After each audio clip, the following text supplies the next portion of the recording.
Hello everyone, कैसे हैं आप सब और क्या हाल समाचार हैं आपके। इंडिया का सबसे बड़ा आईपीओ आने के तैयारी में आ चुका है।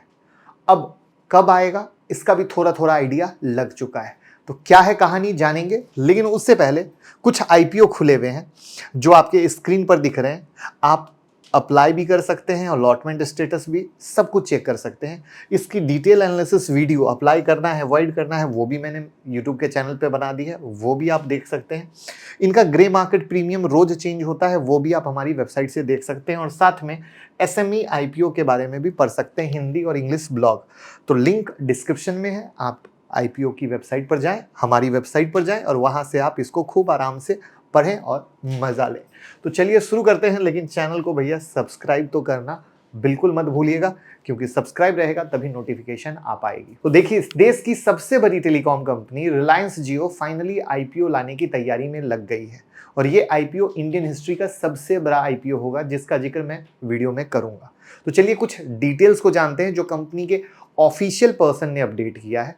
आईपीओ कब तक आ सकता है, क्या वैल्यूएशन है रिलायंस जियो का, कौन कौन मेजर शेयर होल्डर हैं कंपनी में, सब जानेंगे आज की वीडियो में। साथ में रिलायंस इंडस्ट्री में जियो का कितना बड़ा कंट्रीब्यूशन है वो भी देखेंगे। उम्मीद करता हूं कल जो हमारे ऐप पर फ्री ट्रेडिंग सेशन हुआ था वो आप लोगों ने ज्वाइन किया होगा, शार्प शूटर ट्रेडिंग स्ट्रेटजी, और उससे पैसा भी कमा रहे होगे। और अगर नहीं है तो एंड्रॉइड से मुकुल अग्रवाल ऐप को डाउनलोड कर लीजिए, फ्री लर्निंग सेक्शन में जाइए, 26-27 वीडियो है जिसमें वो 27वीं वीडियो आपको दिख जाएगी, शार्प शूटर ट्रेडिंग स्ट्रेटजी। उसको देखिए और बाकी को भी देखिए और पैसा कमाइए। और साथ में 10 नवंबर से शुरू हो रही है हमारी स्टॉक मार्केट मास्टर क्लास, जहां पर स्मार्ट मनी कैसे आपको लूटता है, आप कैसे इंट्राडे स्विंग पोजिशनल ट्रेड कर सकते हैं। अब आप कहेंगे मेरे पे भरोसा क्यों करें, भरोसा कीजिए, जब वो वीडियो देखिएगा ना तो कल ही हमने बताया था कि मार्केट में गिरावट होगी, और वही कहानी हुई जहां पर निफ्टी ट्रंप के जीतने के बाद फिर जब खुला 7 तारीख को तो गिरावट हुई। तो ये जो 7 को गिरावट हुई सुबह में 7 बजे बता दिया था। तो प्रूफ मिलाएंगे तो आपको विश्वास मिलेगा कि प्राइस एक्शन कितना इंपॉर्टेंट है, और वही प्राइस एक्शन सिखाएंगे तो इंट्राडे स्विंग पोजिशनल सब कुछ कर सकते हैं। तो वीडियो भी रहेगी, लाइव सेशन भी रहेगा, यानी सीख भी लिया, वीडियो से बार बार भी देख लिया, मेंटर भी रहा, मेंटर से डाउट क्लियर कर लिया, स्टडी मटेरियल रहा। यानी भैया बच्चों की तरह सिखाने वाले हैं जिससे हर कोई सीख सके, क्योंकि सब लोग डरता है हम सीख पाएंगे क्या, हमको कुछ नहीं आता है। तो बिल्कुल टेंशन नहीं लेना है, कॉल कीजिए 9708094321 पे और टीम से बात कीजिए। बाकी तो देखिए 10 में 9 लोग लॉस में सिर्फ इसलिए हैं कि उनको लगता है टिप से पैसा कमा लेंगे, बट वो टिप से पैसा कमा नहीं पा रहे, सिर्फ पैसा गंवा रहे हैं। तो मौका मत जाने दीजिए, नौकरी से आजादी की तरफ एक कदम बढ़ाइए। तो रिलायंस अपनी सब्सिडरी जियो प्लेटफॉर्म लिमिटेड को 2025 तक लिस्ट कराने का प्लान बना रहा है, जो देश की सबसे बड़ी टेलीकॉम कंपनी है। 2 लोग जो इस डेवलपमेंट से फैमिलियर हैं उन्होंने बताया कि आईपीओ के लिए तैयारियां, जो शायद इंडिया का सबसे बड़ा आईपीओ हो सकता है, ऑलरेडी शुरू हो चुका है। लेकिन अभी तक शेयर सेल मैनेज करने के लिए बैंकर्स अपॉइंट नहीं किए गए हैं। मंडे की दोपहर को राइटर्स ने रिपोर्ट किया कि रिलायंस के चेयरमैन मुकेश अंबानी अपनी टेलीकम्युनिकेशन कंपनी जियो को 2025 तक लिस्ट करा सकते हैं। यहां पर वैल्यूएशन की बात की जाए तो वैल्यूएशन की उम्मीद एनालिस्ट को $100 बिलियन से ज्यादा लगती है, लेकिन अभी तक जियो की एग्जैक्ट वैल्यूएशन पर कोई इंटरनल डिसीजन नहीं आया है। जुलाई में जेफरीज ने एस्टिमेटेड वैल्यू $112 बिलियन बताया था। तो जेफरीज ने तो वैल्यूएशन लगा दी, बट सबसे बड़ा हुक क्या है कि जेफरीज मान रहे हैं कि इनका जो लिस्टिंग है वो 2 तरीके से हो सकता है। अब 2 तरीके से क्या होगा वो बताऊंगा, और किस क्वार्टर में होगा वो भी बताऊंगा, लेकिन उसको लास्ट में। क्यों? क्योंकि कंपनी कैसी है, क्या कर रही है, ये समझना बहुत ज्यादा जरूरी होता है। लेकिन उससे पहले एक बात बताइए कि ये जो वैल्यूएशन आपने सुना, तो अगर इन्होंने अपना 10% या 15% स्टेक भी सेल किया तो ये कितना बड़ा आईपीओ होगा, आप क्या कैलकुलेट कर पा रहे हैं कमेंट में बताइए, क्योंकि कैलकुलेशन बहुत इंटरेस्टिंग होने वाली है और आंखें बाहर आ जाएंगी। तो ये तो बात हो गई रिलायंस जियो के आईपीओ से रिलेटेड।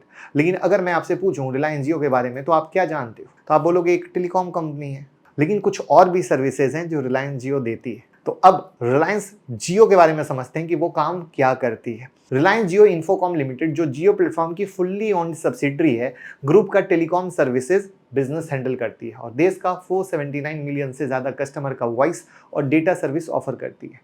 ये मार्केट की सबसे बड़ी प्लेयर है। जियो ने 2016 में टेलीकॉम सेक्टर में एंट्री की थी, जब उन्होंने फ्री वॉइस सर्विस ऑफर की थी। जब वॉइस सर्विस के लिए चार्जेस लगते थे और डेटा या पर गीगाबाइट टैरिफ को नियर ग्राउंड लेवल तक ले आए थे, जिससे इंडिया दुनिया का सबसे लो डेटा टैरिफ ऑफर करने वाला मार्केट में आ गया था।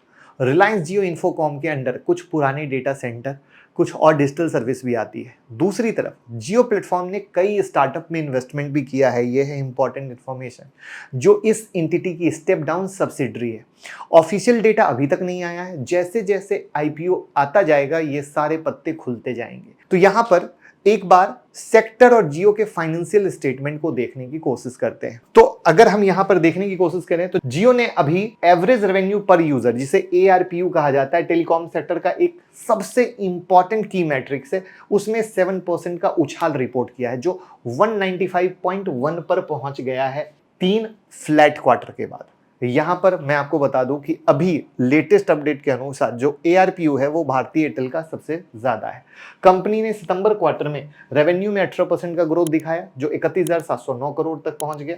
इब्टा 18% इंप्रूव होकर 15,931 करोड़ तक पहुंच गया, जबकि प्रॉफिट 23% बढ़कर 6,539 करोड़ तक पहुंच गया। इब्टा का मतलब क्या हो गया? Earning before interest, tax, depreciation और अमोर्टाइजेशन। अब यहां पर अगर हम इसके Q1 की अर्निंग को देखें तो ये आपके सामने 24 और ये आपका 25 कंपेयर करने की कोशिश की है, तो प्रॉफिट में 12% का उछाल, रेवेन्यू में 10% का उछाल, इब्टा में 11% का उछाल और मार्जिन में 30 BPS का उछाल है, जो कि एक सारे पैरामीटर पॉजिटिव संकेत दे रहे हैं। यहां पर मार्केट शेयर में हम बात करें तो भारतीय एयरटेल 33% के साथ और 40% के साथ जियो है। वोडाफोन आइडिया डगमगाता हुआ 19% के पास खड़ा है, लेकिन BSNL ने थोड़ा सा मार्केट पकड़ बनाया है जब से टैरिफ हाइक हुए हैं। आप सबको पता है टैरिफ हाइक हुए हैं, जहां पर लगातार बात हो रही है कि भैया ARPU को बढ़ाना जरूरी है। यहां पर अगर शेयर होल्डिंग पैटर्न देखें तो रिलायंस की होल्डिंग 67%, मेटा और गूगल ने आपको पता होगा कोविड के समय में इन्वेस्टमेंट किया था, तब वो 18%, KKR, सिल्वर लेक और public investment fund of Saudi Arabia है 15%। ये दोनों ने कोविड के समय में किया था, जब इन लोगों ने स्टेक सेल करना स्टार्ट किया था रिलायंस वालों ने, तब रिलायंस रिटेल और जियो दोनों में बाहर के इन्वेस्टर की पोजीशन बनी थी। अब टेलीकॉम इंडस्ट्री का आउटलुक क्या है? तो इंडिया का टेलीकॉम सेक्टर कुछ साल पहले के मुकाबले अब काफी बेहतर जगह पर पहुंच गया है, क्योंकि कॉम्पिटिटिव इंटेंसिटी कम हो गई है और टैरिफ भी बढ़ गए हैं। और टैरिफ बढ़ेगा तभी टेलीकॉम सेक्टर सर्वाइव कर पाएगा या यहां पर कमा पाएगा। तो ऐसा सेक्टर वॉचर का कहना है। उन्होंने ये भी ऐड किया कि ये सेक्टर आगे भी जो कंपनी है आपके पास एयरटेल, जियो, ये और बेहतर करेंगे और इन्हीं दोनों के बीच सबसे ज्यादा टक्कर रहेगी डुओपोली की, जो मेरा मानना है। अब वहां पर सरकार कैसे वोडाफोन आइडिया को सपोर्ट करती रहती है आगे भी, ये बहुत ही इंटरेस्टिंग होने वाला है। और वहां पर BSNL का जो सडन जंप आया है, जहां पर लोग चूंकि सबको सस्ता चाहिए, वो देखने वाली बात होगी। अगर हम इंडिया का टेलीकॉम मार्केट साइज 2024 में बात करें तो लगभग 48.61 बिलियन USD एस्टिमेट किया गया और 2029 तक 76.16 बिलियन USD तक हो जाएगा। इसका अर्थ क्या हुआ? कितने CAGR का ग्रोथ हुआ? तो 9% के CAGR का ग्रोथ आप यहां तक देखते हो। तो ओवरऑल आउटलुक बहुत अच्छा है, चीजें बहुत अच्छी हैं। हमें तो बहुत बेसब्री से इंतजार है। क्या आपको बेसब्री से इंतजार है? कमेंट में बताइए।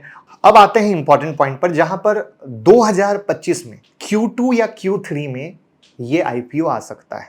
लेकिन यहां पर आपको पता होगा जियो फाइनेंशियल जो लिस्ट हुआ था वो प्राइस डिस्कवरी मैकेनिज्म की तरह प्राइस आया था, क्योंकि पहले डिमर्जर किया गया, फिर प्राइस डिस्कवरी मैकेनिज्म के द्वारा आया था, जिसमें 261.85 प्राइस आया। अब सवाल है कि इसका क्या होगा? तो मैंने कहा ना, जेफरीज यहीं पर मान रहे हैं कि पहला सेम कहानी, डिमर्जर किया जाएगा, ठीक है, क्योंकि इंस्टीट्यूशनल इन्वेस्टर जो हैं डीमर्जर के पक्ष में है, क्योंकि ये भी देखना जरूरी है कि कौन पक्ष में है कौन विपक्ष में है। तो जियो फाइनेंशियल की तरह ही माना जा रहा है, डीमर्जर किया जाएगा और फिर उसके बाद प्राइस डिस्कवरी मैकेनिज्म लाया जाएगा। ये है पहला ऑप्शन। वहीं पर दूसरा ऑप्शन पता है क्या है? दूसरा ऑप्शन है OFS, ऑफर फॉर सेल का, जहां पर कुछ अपनी हिस्सेदारी को अंबानी भाई बेचेंगे, कुछ हिस्सेदारी को जो इन्वेस्टर हैं वो बेचेंगे। तो देखने वाली बात होगी कि किस तरीके से क्या करते हैं। तो देखना इंटरेस्टिंग होगा, ऊंट किस करवट बैठता है। हमें तो इंतजार है। लर्निंग अच्छी लगी हो तो बस शेयर कर दीजिएगा।